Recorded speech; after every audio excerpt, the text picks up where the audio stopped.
Ini saya nggak tahu intinya apa ini Pak RT. Pokoknya nanti dapat penggantiannya dipotong 25%. Kalau kita ngurus SIM aja, SIM itu taruhlah 175. Kita datang ke sana belum tentu selesai. Tapi ketika kita ngikut kolektif, 700.000 kita bayar, besoknya kita tes langsung pulang bawa SIM. Saya pikir sih nggak bedanya kayak gitu ya. Pertama mereka sih dibilang dari penggusuran gitu kan. Nah penggusuran itu nggak tahu dari mana. Begitu dia bilang dia broker, ngejelasin dengan jelas begini ya udah kita jadi ikut gitu.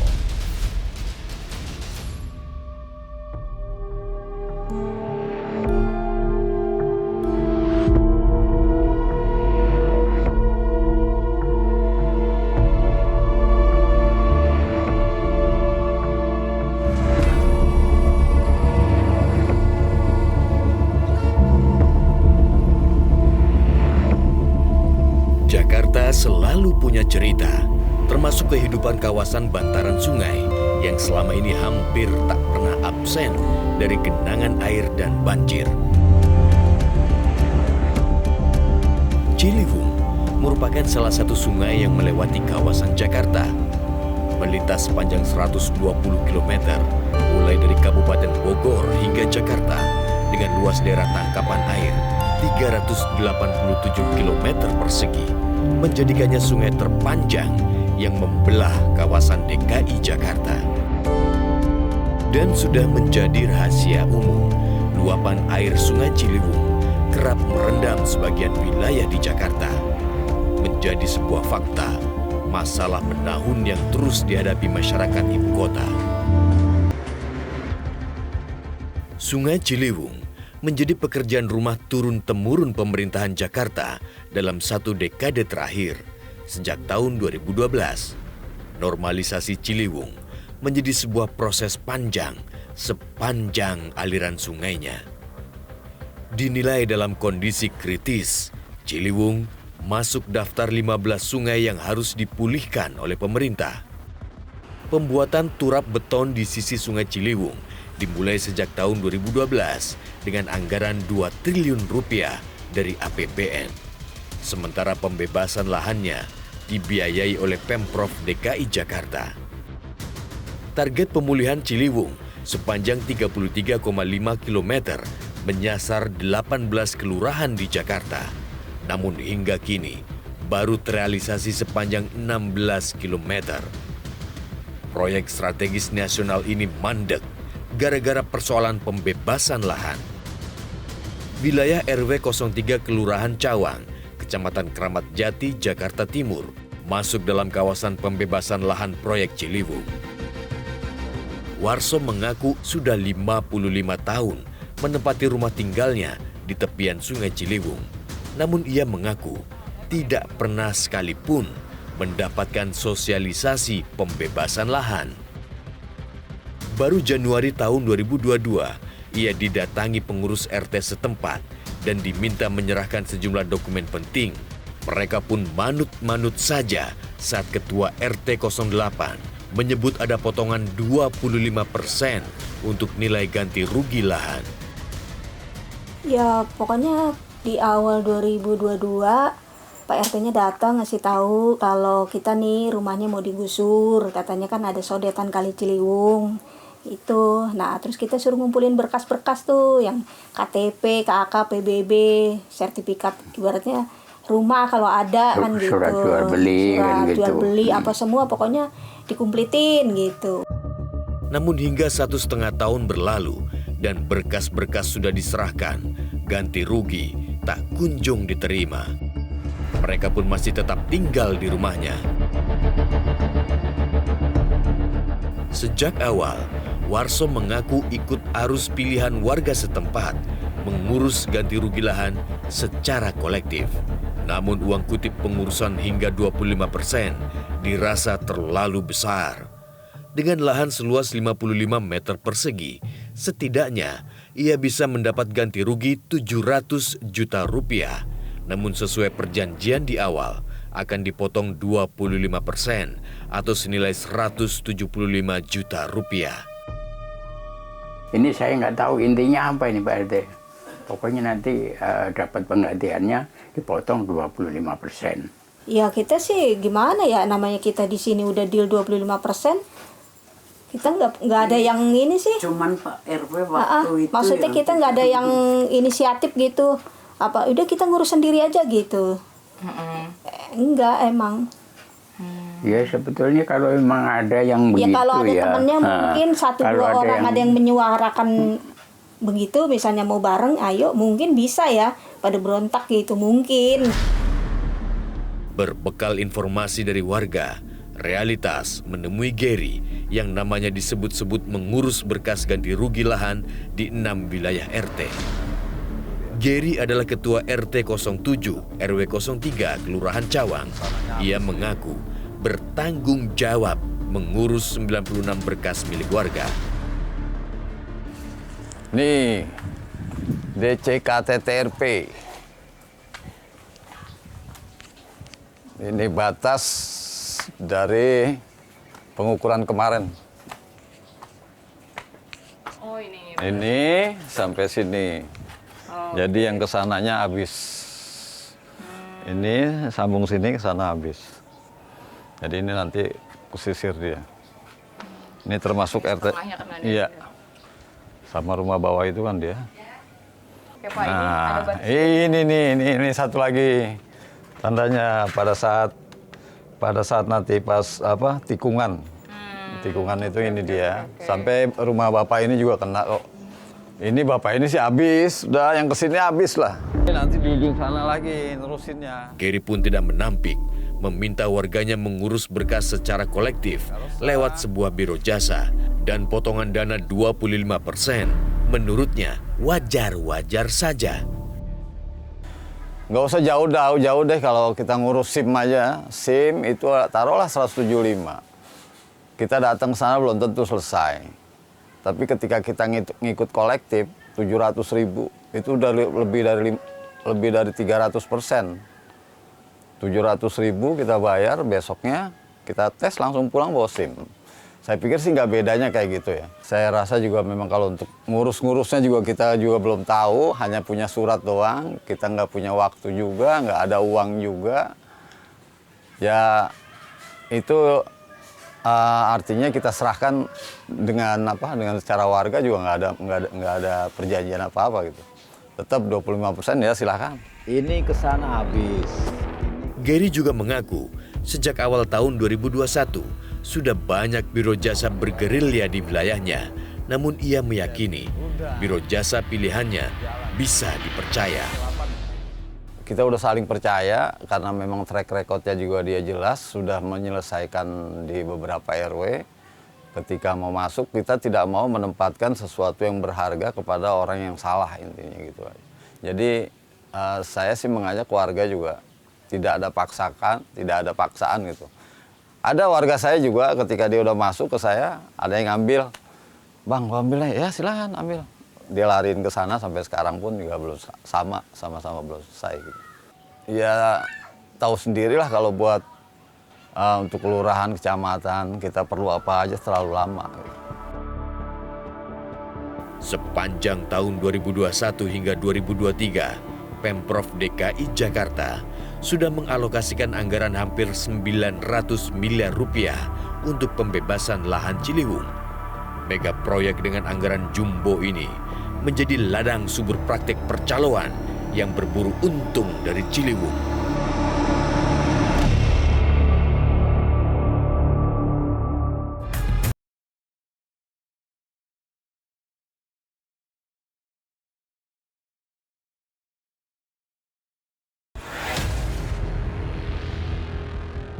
Normalisasi Ciliwung masih setengah jalan. Setidaknya dibutuhkan pembebasan lahan seluas 122,3 hektar di sepanjang jalan TB Simatupang, Jakarta Selatan hingga Kampung Melayu, Jakarta Timur. Dicanangkan sejak tahun 2013, normalisasi Ciliwung masih menyisakan sepanjang 17 km. Ruwetnya pembebasan lahan menyebabkan normalisasi Ciliwung mandek beberapa tahun. Proses pembebasan lahan diduga diobok-obok para mafia tanah. Bermodal informasi dan koneksi dari orang-orang dalam, calo-calo tanah bergentayangan mencari calon mangsa.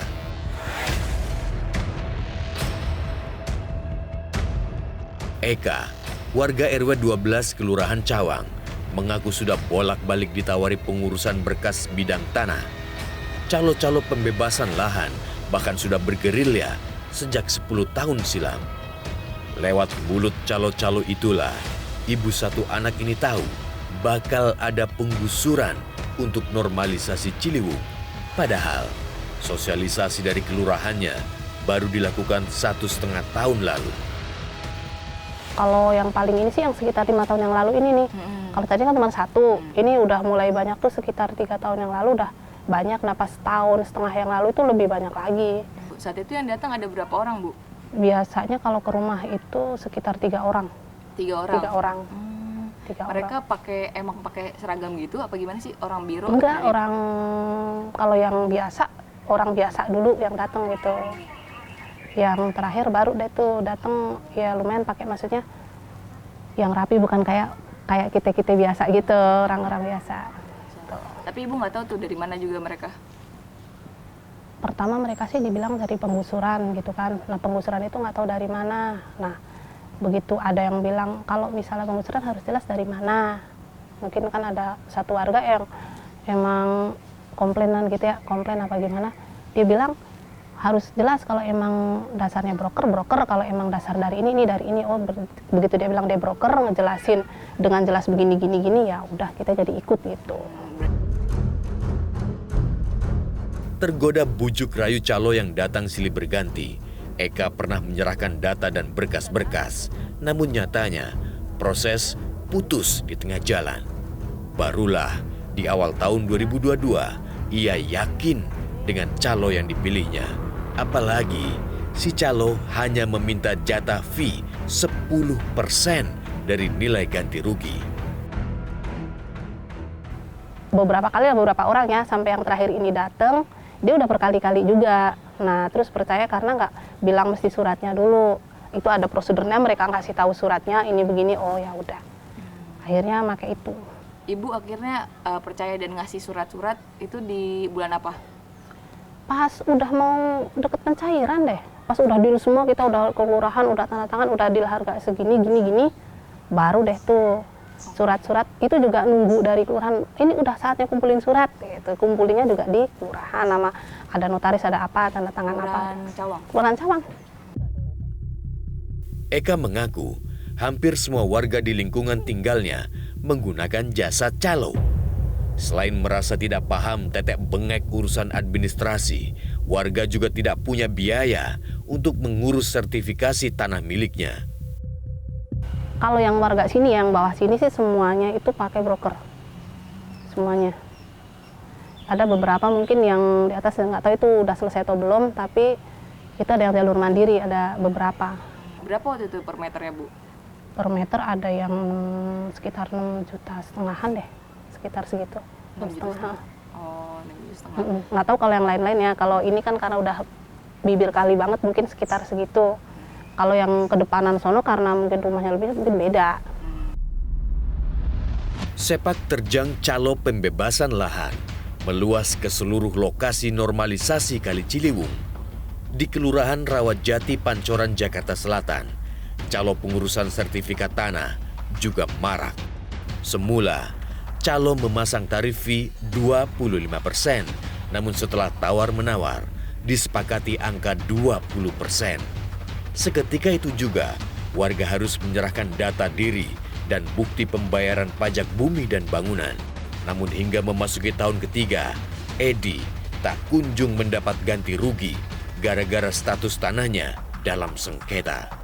Padahal, tanah seluas 36 meter persegi yang ditinggali sejak tahun 1950 itu sudah masuk dalam peta bidang inventarisasi dan identifikasi Satgas B Pengadaan Tanah Jakarta Selatan. RW 07 udah, RW 03 sebelah sana tuh udah sebelah sana ya. Yang sebelah sininya belum. Ini kan masih sengketa sama tanah lap. Yang ini Pak Dene. Iya, sebenarnya itu kan mafia tanah itu kan yang besar, masa yang saya anggap mau dimafiakan cuma tanah 20 meter, 30 meter masa mau dimafiakan gitu. Mungkin itu yang hektaran, yang apa, saya anggap kayak begitu aja gitu. Ya sebenarnya saya bilang, ya kalau ini bukan mafiakan ya, kita mau bilang apa gitu. Di Kelurahan Rawajati, setidaknya ada 157 bidang tanah yang terdampak proyek normalisasi Ciliwung.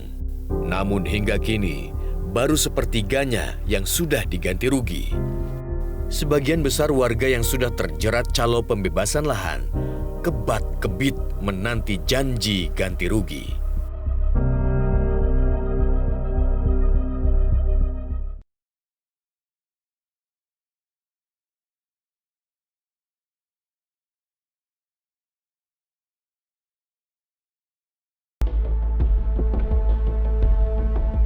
Percaloan pembebasan lahan Ciliwung tumbuh subur gara-gara rendahnya kepemilikan sertifikat tanah. Prakteknya sudah berlangsung menahun dan masih terus bercokol hingga sekarang. Kosim, warga RT 08 Cililitan, terang-terangan mengaku pilih menggunakan jasa calo ketimbang kusut mengurus surat-surat sendiri. Ia merasa awam, kerap kali dipersulit kalau sudah berurusan dengan birokrasi dan administrasi. Sementara calo ala-ala biro jasa lazimnya punya jalur khusus hingga prosesnya ekspres, ibarat melaju di jalan tol. Ya itu, soalnya kalau ya ngurus sendiri, jalur mandiri itu akhirnya kita itu istilahnya udah nyampe ke ininya tuh nggak, apa tuh ya, kalau dikata disetujui nggak disetujuin. Seperti persulit, dibelakangin kita ini. Misalnya kita udah nih hari haknya nih, kita nih jalurnya jalur mandiri, dibelakangin, ntar Pak belakangan Pak. Jadi yang diduluin yang jalur ini, gitu, jalur melalui calo gitu. Per meternya yang saya terima ya nggak tahu, yang lainnya nggak tahu gitu. Kalau saya kok 3,2 gitu kan, 3,2. Kalau NJOP yang sebenarnya 3,5, 3,5, terus ada tambahan dari Pak Jokowi katanya itu jadi diapain di 2,5 gitu kan, jadi 375 gitu. Itu menurut kabarnya gitu kan, ternyata ya waktu pembayaran itu cuman jatuh 3,2 gitu kan, kurang lebihnya begitulah gitu. Realitas menemui NM, salah satu nama calo yang kerap disebut-sebut warga Cililitan. Perempuan yang cukup kondang di wilayah Condet ini tidak menampik kerap mengurus pemberkasan warga, namun ia mengklaim tidak pernah memaksa dan menekan warga. Fee yang dibanderol antara 10 hingga 15% menurutnya wajar-wajar saja, sebab seluruh biaya pengurusan berkas ditanggung oleh calo, sementara pemilik tanah tinggal terima beres. Kan kita ngurus semua, pajaknya, dibayarin, dipinjemin, ngorbanin segala-galanya. Paling besar kan 10 juta. Kalau kita nggak ada komit seperti kayak gitu, karena dilihat dari luas sama kesulitan pemberkasannya. Pemberkasannya apa, misalnya dia kan ada butuh bantu misalnya nih pajaknya belum dibayar, berarti kan dipinjamkan tuh Kak. Dia kan udah bayar pajak misalnya hampir 350 juta, wajar dong Kak kalau minta 8%. Karena kan kita meminjamkan Kak. NM mengaku calo bekerja berjejaring dan selalu mempunyai orang dalam untuk memudahkan jalur khusus. Itu sebabnya dana fee harus dibagi-bagi untuk para kroni, termasuk petugas-petugas di instansi pemerintah. Kalau saya mah kan cuma ada bos gitu kan, ada bosnya lah. Ada ibu kenal bosnya. Ada satu orang yang bisa maju ke atas lah. Saya ya, banyak lah di sini, nggak bisa satu-satu. Kita itu nggak bisa ngapain. Berarti dari sampai kelurahan sampai kecamatan udah aman tuh sebenarnya. Aman. Di atasnya lagi ya. Ya kan makin ke atas kan makin susah kan. Susah Kak, kita tuh nggak bisa nyari celah siapa. Dinas Sumber Daya Air DKI Jakarta menolak dikaitkan lambatnya proses pencairan dana ganti rugi lahan, sebab dana akan cair setelah berkas-berkas dan peta bidang diteliti oleh Badan Pertanahan. Di SDA itu tidak eksekutor atau petugas di lapangan ya, sehingga terkait dengan hal ini kita hanya terima bersih dari BPN ya. Mungkin BPN lebih bisa menjelaskan terkait dengan proses di lapangan, dinamikanya seperti apa gitu. Tapi sepertinya ya seperti tadi saya ucapkan di awal, kalau misalnya berkasnya selesai bersih gitu kan, tidak ada tunggakan apapun juga, itu nggak ada masalah sama sekali gitu. Dan itu banyak kita lakukan. Tapi kan Anggaran Pemprov DKI itu untuk pembebasan itu tidak terdedikasikan untuk satu lokasi tertentu. Berdasarkan hitungan yang kita lakukan sekitar 520 miliar itu untuk lokasinya Ciliwung. Kanwil BPN DKI Jakarta menyebut pembebasan lahan berjalan lambat lantaran status tanah dalam sengketa. Saling klaim atau double kepemilikan dan minimnya sertifikasi tanah membuat proses inventarisasi dan identifikasi lahan makin ruwet. Masih ditemukan beberapa kelengkapan berkas yang belum dipenuhi oleh masyarakat yang terkait dengan alas kepemilikan, ya, termasuk juga surat penyertaan penguasaan fisik, ya, termasuk tidak sengketa juga di sana. Termasuk juga ada surat-surat yang terkait dengan pelunasan PBB. Berapa bidang luasnya Pak? Berapa juga yang berstatus sengketa gitu? Sampai saat ini ditemukan ada 12 bidang, ya. Baik ada di semuanya di rata-rata terkait dengan sengketa kepemilikan. Ada juga yang sengketa waris. Ya. Sebenarnya kita mendorong untuk percepatan ya. Tapi kan memang kita harus percepatan terkait dengan pengumpulan data, verifikasi data ya. Ketika memang sudah terverifikasi data dan anggarannya siap, kan harus kita segera selesaikan. Itu semangatnya ke sana, Mbak. Ya.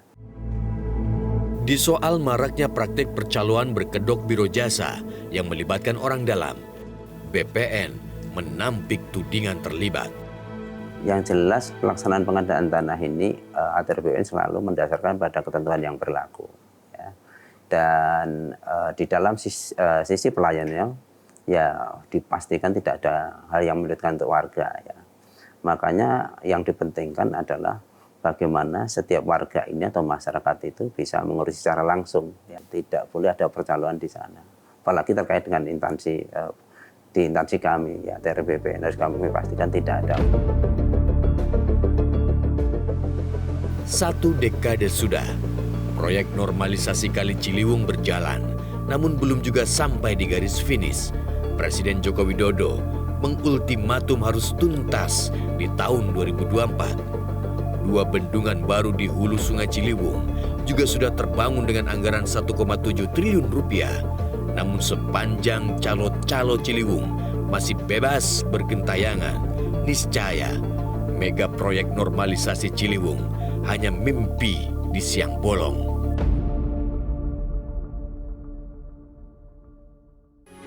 Metro TV